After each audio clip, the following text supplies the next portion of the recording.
Hi, and welcome to the show, where we share the stories of the many who intersect with our healthcare system but are rarely heard from. My name is Kevin Poe, founder and editor of Kevin MD. Today on the show, we have Daniel Paull. He is an orthopedic surgeon, and he wrote the Kevin MD article, "I am an orthopedic surgeon who decided to stop taking insurance." Daniel, welcome to the show. Hey, Kevin, thanks for having me here. We'll get into your article in a little bit, but first off, can you share your story and your journey to where you are today? Sure. So I'll start off by saying that I never thought I was going to have a cash-only orthopedic surgery practice, right? I thought I was going to go get a job at a hospital or a large private practice group like everybody else. And I kind of got derailed. So what happened with me is, medical school, fine, residency, fine. And then I started a fellowship in hand surgery. And I said, okay, let me do this fellowship. It's only a year, right? I've already been through 9 years of training. I get out there and there's a couple things that happen. One is I'm pretty miserable, which isn't abnormal for a doctor.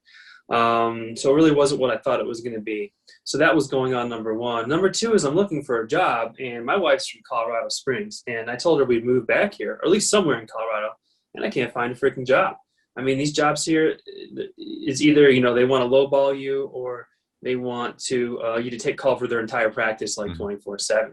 So, I'm in this fellowship, I'm not super happy, and I can't find a job.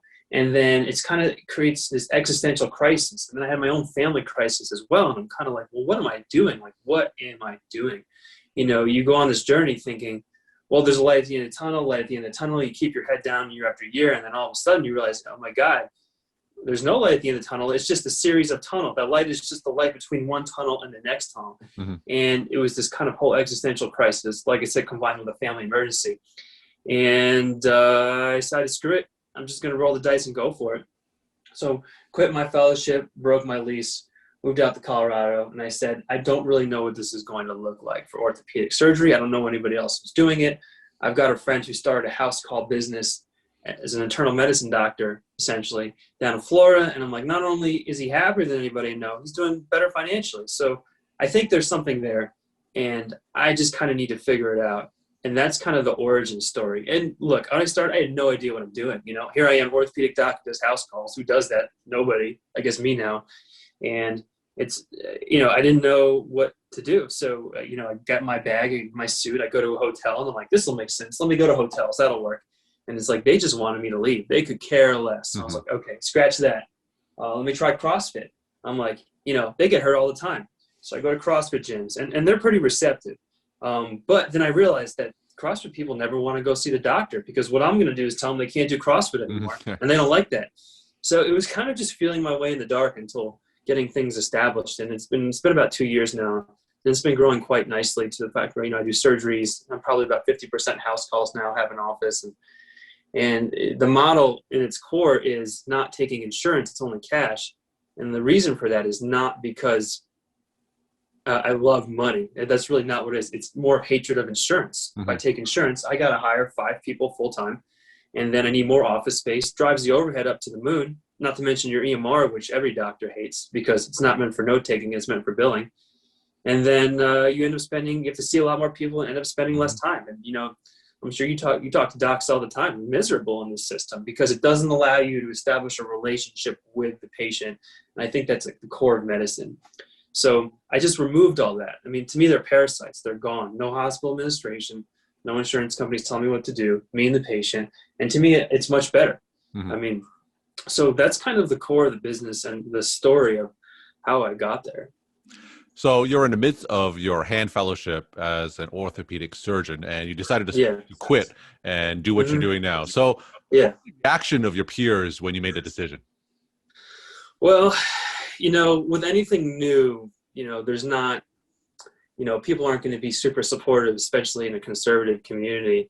I think they trusted me, and they know that I did not leave that fellowship lightly, knowing me. And if there was a reason for me to leave a year fellowship halfway through, then there had to be a good one. So I think most people really felt bad for me and like, oh, I don't really know what he's doing, but I guess he's okay at the moment, and just kind of let me be. And the fellowship was very gracious with that as well. Right. But, I'm sure if I went on Twitter and said I'm going to do this, I would have gotten like, dozens of people telling me how terrible of an idea it was. It just goes to show you, when you have these new, unique ideas, they're very fragile. You have to keep them safe from people who just want to stomp on them. So, but most people were pretty reasonable. So you wrote your Kevin MD article and told your story. It's titled, "I am an orthopedic surgeon who decided to stop taking insurance." Now, can you describe your practice in a little more detail and walk me through what a typical day is like? Days are super variable. So, I'm only probably seeing a handful of people a day, and they'll pay me cash at the end of the visit. And there's really not a whole lot to it. I mean, sometimes I'll see a bunch of people at once. Some days I don't see much of anybody. Then, you get the occasional surgery, and I'll do it in an outpatient surgery center. I'll do medical legal work too as an orthopedic surgeon. That's not a good source of revenue. I also kind of like it. So yeah, there's offices that I work at. What I found is that as I traveled around, other docs would be like, "Hey, can you come see this patient at my office?" And all of a sudden I've got all these offices I go to, including an imaging center. I don't pay for any of them. I'm essentially value added when I'm there. So yeah, sometimes I'm all over town. Later today, I've got to travel. I think I'm traveling like an hour and a half to see somebody, and all the costs are all factored into that. But yeah, it's not a grind, and that's not a grind at all. I mean, I have a fair amount of free time. And then, there's time spent running and growing the business and getting that going, and, things like figuring out payroll and, workers' comp insurance and things that you never thought you were going to be doing until you're doing them. Sure. But overall, I mean, it is much, much more relaxed than anywhere I've previously worked. Now, are you primarily most of your patients house calls? And if they are they initiated by the patients themselves, or are they initiated by referring clinicians? I'm probably 50% house call right now. It's both. It's a mix. So some from referring clinicians, other people find me on the internet, which is great. And they'll just call up and make an appointment same day, next day. And, the goal is to help them and provide as much value as I can. And so, and I see all sorts of things. I mean, go all over the place. But, I'm trying to keep their interests in mind as best I can. Yes, we can get an MRI of your knee. Let's try this injection. If you're still having pain, then we can get you an MRI. Remembering that all these people are all cash, so they're kind of on board with all this. Yeah, super kind of variable in that regard, but enjoyable. I'm not rushed. If I'm late to the next patient, I send them a text. They have my phone number. It's pretty good. So if I'm a primary care physician in your area and I'm seeing a patient for an orthopedic issue, and do I give them a choice? I can send them to a traditional orthopedic referral, or I can call Dr. Paull to come see you right now for an added fee. Is that traditionally how it works if I'm a primary care physician? Yeah, I would say so. But most of the referrals from primary care physicians come from direct primary care doctors. Okay. In other words, that most patients are already in that world of cash pay, and they're turned on to that idea. If you're a traditional internist and you have 15 minutes a patient, 20 minutes, half of that's documentation, you don't really have the time to explain what I do and how my price works and everything. And most of those people you're seeing have insurance anyway. So that tends not to be a good referral source for me. Because the patient kind of needs to be turned on to this kind of cash pay, how you actually can get high quality care at a relatively low cost. But yeah, once I kind of determine as in system and out of system. If they're in system, I'm usually not a great fit. Sometimes I am. But then out of system is really where, doc can sit down and explain, what I'm doing, and they're much more on board. Sure. And so if I'm a patient, what are some of the advantages of going to you versus an in-system orthopedic surgeon?